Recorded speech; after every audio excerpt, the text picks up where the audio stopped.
I Now stopped. recording, but it didn't put the message up because John's Fathom notes took precedent. All right. We are all good. Let us begin. Where the hell's my notes? Here we are. So yeah, we've got 3 different cohorts in different stages. Here's what you need to know. Cohort 21. We are in submission week for manuscripts being submitted to structural editing. Lots have been submitted. There's still quite a few that haven't been submitted. And that's fine. They have until the end of the week.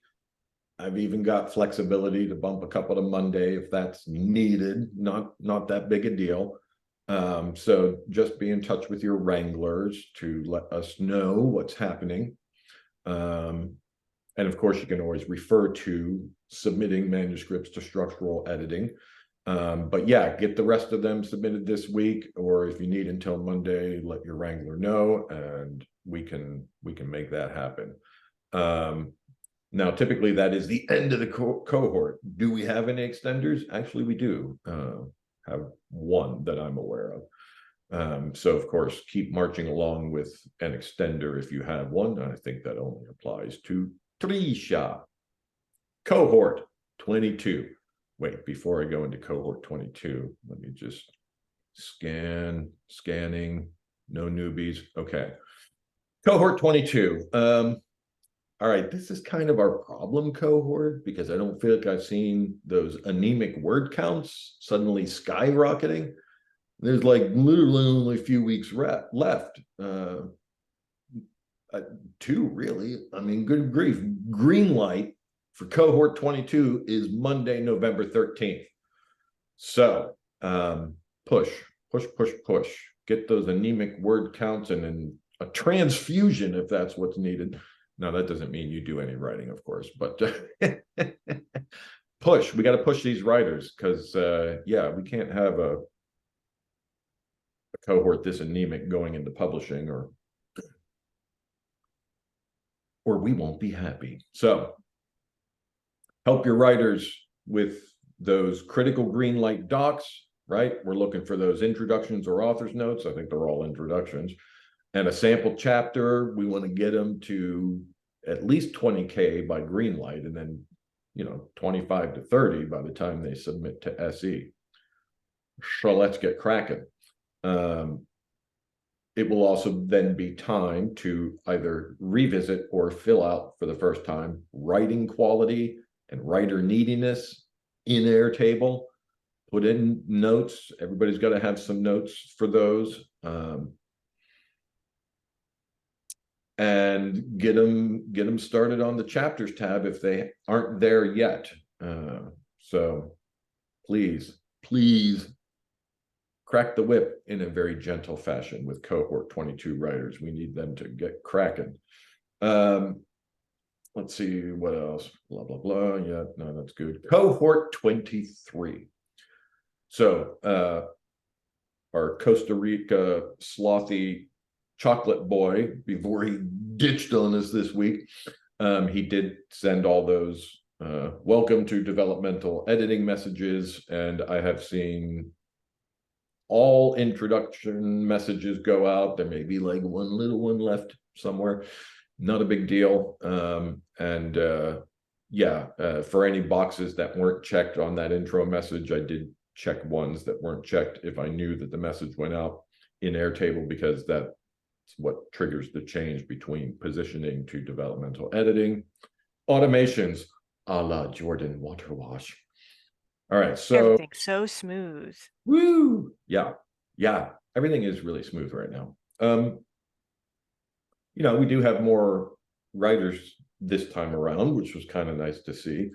And we're very happy to have Cassandra Caswell Sterling back in the fold. And Rachel is still plugging away with us as well. Some other folks are sitting out of cohort, and that's cool. More writers for you. Now, speaking of sitting, Shonda is sitting in the waiting room. We got a Shonda! Then I shall admit. Hey, she did it.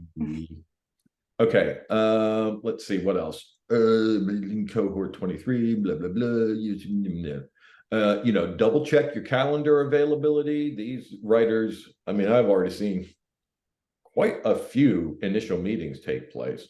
So make sure you've got your availability laid out the way you want it, because they're gonna suck it up fast if you let them. And of course, we want them to dive right in, so that's all good. You're checking out what their book is about on your dashboard and Airtable.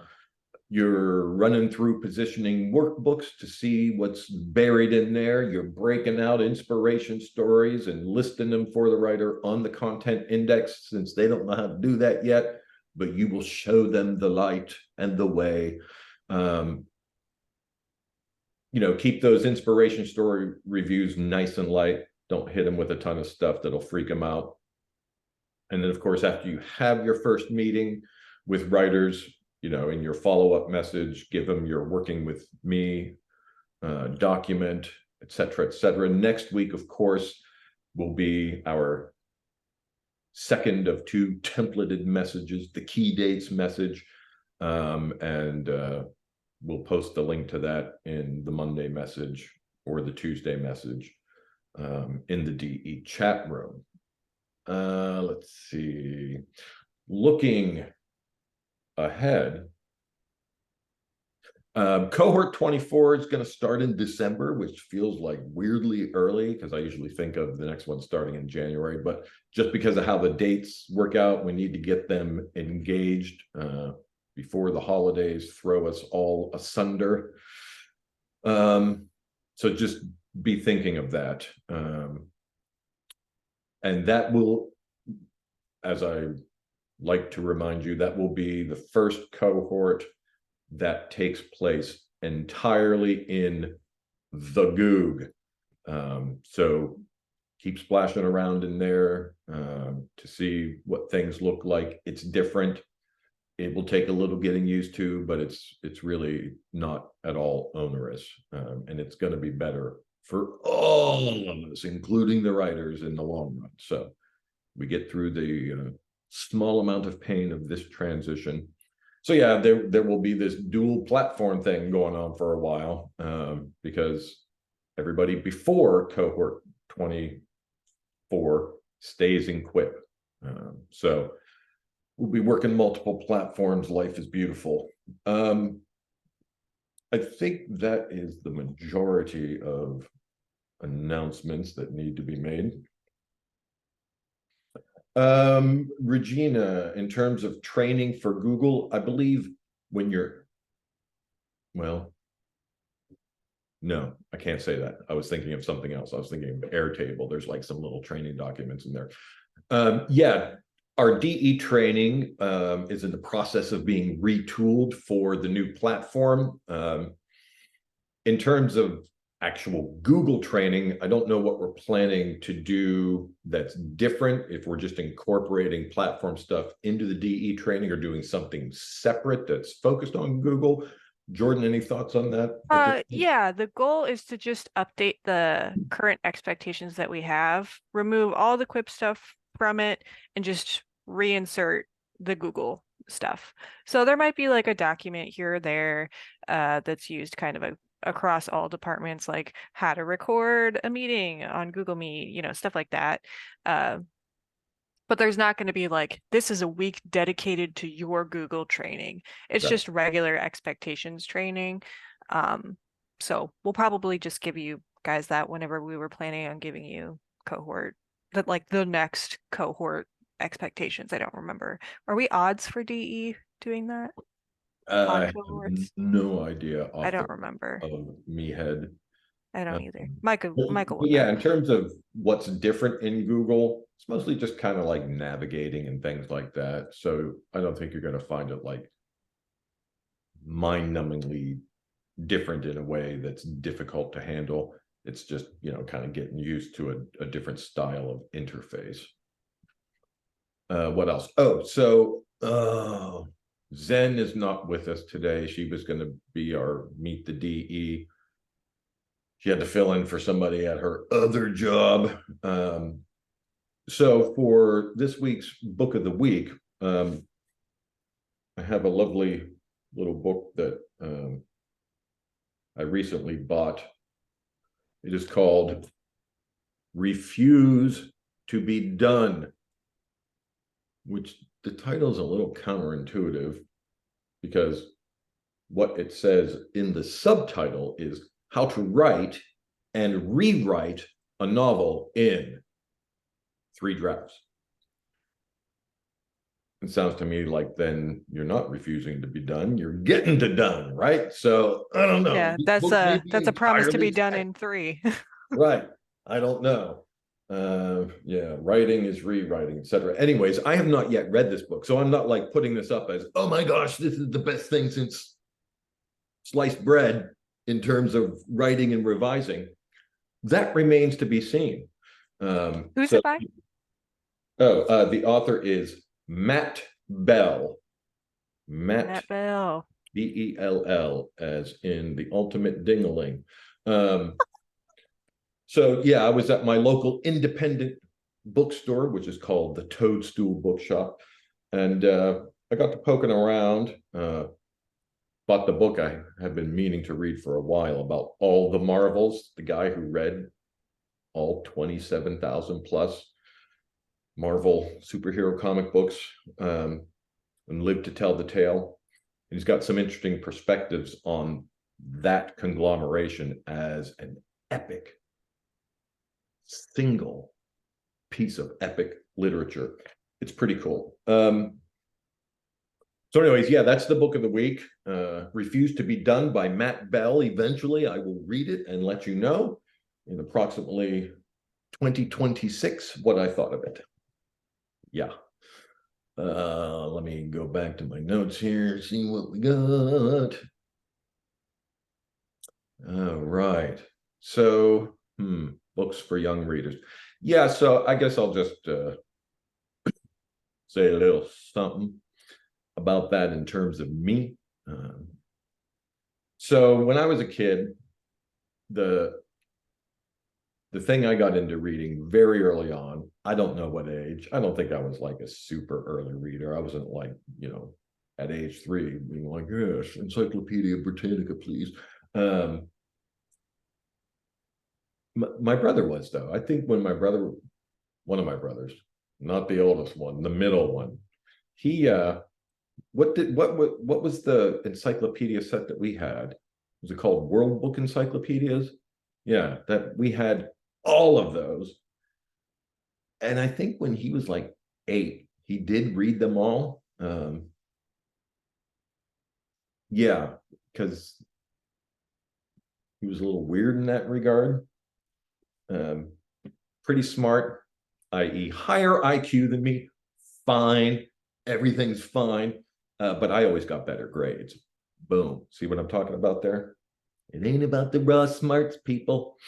Anyways, so what I read as a kid, early on I got into a series of books about Freddy the Detective. And Freddy was a pig on a farm, and he was solving cases. And yeah, these farm animals could talk. Later in the series, they actually started interacting with the humans, which was kind of interesting. But yeah, Freddy the Detective, there were a pile of books in this series. I don't know if my public library had them all, but however many they had, I read them.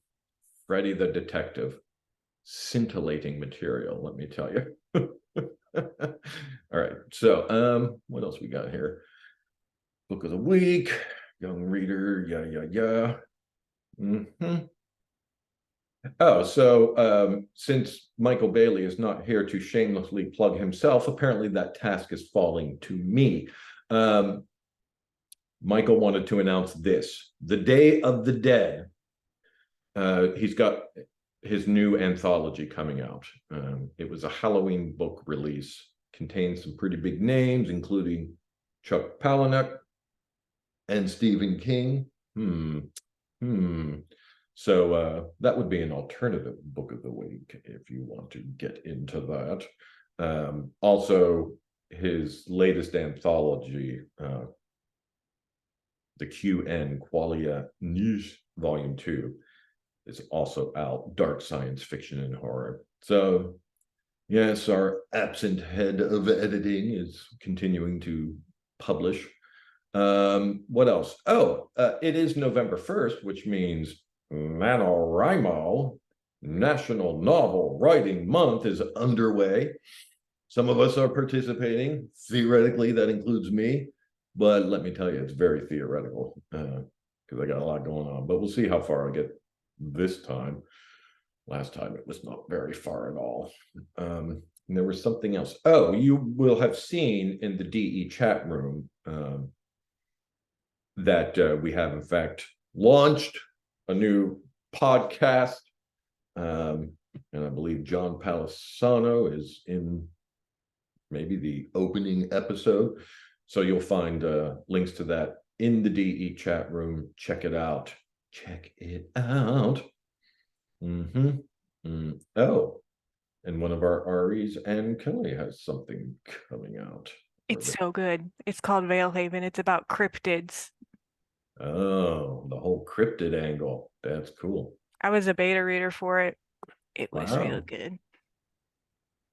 I Yeah. liked it. All right. So, what else? Oh, I will say, Aubrey A.E. Williams, he's been plugging away on Grammarly reports for the submissions that have come in and had their initial completeness reviews. And it's interesting because I look at these. It's nice when they sort of come in waves because you can kind of look at a bunch and sort of think in your head about trends. The overall Grammarly scores are lower than I've seen in a while, which is interesting. But the plagiarism scores are teeny weeny, which is what we like to see. I mean, I'm like 1-2%, no problem. So that's good. It's an interesting trend. I mean, Grammarly's pretty rough on the scores they give out of 100. The closer to 100, the better Grammarly thinks the writing has been accomplished. Usually we see like low to mid 70s, sometimes high 70s, never like 80s or 90s or anything like that. But these are all clocking in so far like 70, 71, 67, 68. Not a big deal. We don't really pay all that much attention to what Grammarly has to say, but I just find it interesting to follow the trends. At any rate, I'm exhausted. Open forum. What you got?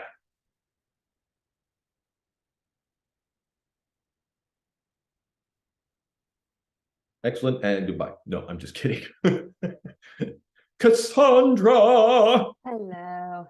I'm a little tired. There were like 150, 200 kids on the street last night. We didn't eat dinner and we had wine and it was bad news. But anyway, way too much sugar with alcohol. Bad combination. And yeah, my husband made little girls cry with his hat. I don't know why. He was the Mad Hatter. I was the white hair. We were very innocuous. I don't know why. But anyway, so last week, Michael made a comment about Google. And he said that writers will be working in one document so that it'll be kind of in chapter form. So I kind of wanted to ask about that because a lot of my past nonfiction writers, they wrote in stories and then we put them into chapters, like the jigsaw puzzle method that I works really well for some who don't know what they want to do with chapters. So I kind of wanted to ask about that. Is that like writing in chapters is the thing?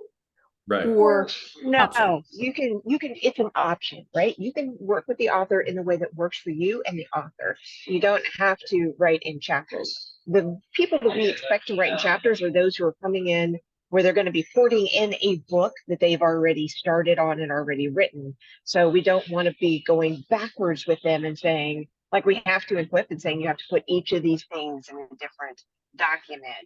We don't have to go backwards with them anymore. They can just port in their whole manuscript that they've already been working on.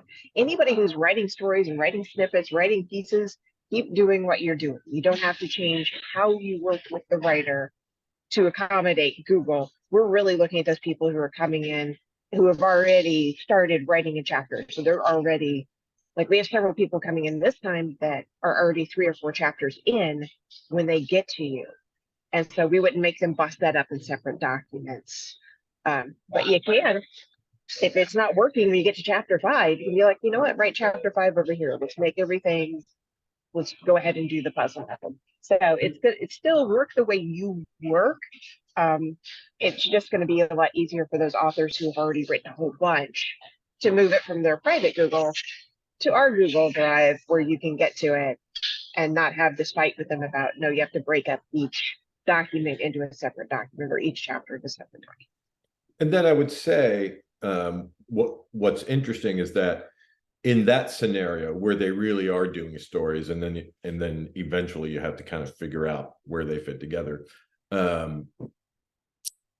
You know, what you can do in that scenario is when you're ready to transition into chapters, then you can create the Google Doc that has the functional outline and start plugging the content in where it goes and building that single file that eventually just gets exported as a Word document to go to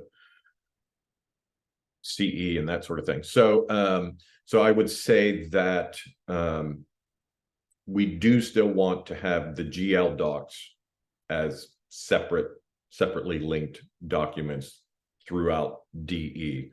So that theoretically on a chapters tab towards the end of DE, it would have the intro or author's note, their sample chapter. It's nice when it's chapter 1, but it doesn't have to be. And then a single link to the Google Doc with the rest of the content in it. That's sort of how I'm envisioning that going. And for a lot of writers, it'll just be just like that, those 2 docs, and then a Google Doc for the rest from the beginning, if they come in with a decent outline and stuff from their time in positioning or previous writing. Yep. Yeah, it's more about flexibility. And do keep in mind too, 24 is going to be such an experiment for everybody, and a good experiment. Because we want to see how exactly, like, if we do need to change how we get the links, or if we do need to change how we interact, you know, do we need to have them in a one document by the time they go to SE? Do we need to have them in one document by the time they go to RE? Like, what's the situation going to be? So for 24 especially, just like go with the flow, you know, help your writer out however you can. Remain flexible, and we'll be flexible too. The key will just be, you know, communicating with wranglers and everybody as we're kind of moving along, just so we're all on the same page about what's going on for each person. But yeah, it should be fun. I'm excited to just like change up what we've been doing for a while. It's exciting. Oh, by the way, Jordan, here's a question you may or may not know off the top of your head, and it's actually a revisions question, but there's no way I'm going to remember this question for tomorrow, so I'm asking it now. Go Sue for me. it. Which is this, for a writer who is doing the notes, superscript numbers for notes, but does have just a very occasional explanatory footnote. We obviously can't number those. Are we using some sort of standard You use symbol? symbols. Typically, it's supposed to be an asterisk. Okay. And then I think it's once you get up to 3 stacked asterisks, you move to a cross, I believe. Actually, the book about all the Marvels that I'm reading right now does it that way. The first Oh, one. really? Risk. Nice. If there's more than one on a page, each gets its own unique symbol. And on some, I'm like, I don't even know what that symbol is. Yeah, it's like that weird S thing with the lines through it or whatever. Right. Yeah, All it gets right. weird, but for our Yeah, I think this purposes, writer's only going to have like one on one page and one on. yeah, just have them use an asterisk. That's fine. Cool. Yeah. We also in RE, I just sent to copy editing one that had explanatory footnotes with citations in the footnote, which was like a double superscript situation that I hated. So Right. if you could dissuade people from doing that, I Yes. would appreciate it. You will, in fact, need a rather powerful magnifying glass to even Yes. notice there's a tiny. You don't Oh, number one. those fonts and footnotes are so small to begin with. I always bump Yeah. them up because I'm like, I'm old. What can I say? Oy. But What that's a else? very rare case. Not many people want to do that. Good He's heavens. just kind of a weirdo. Yes. Yes.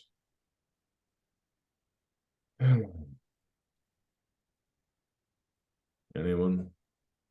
Anyone? Yeah, we all have a happy Halloween. Bueller?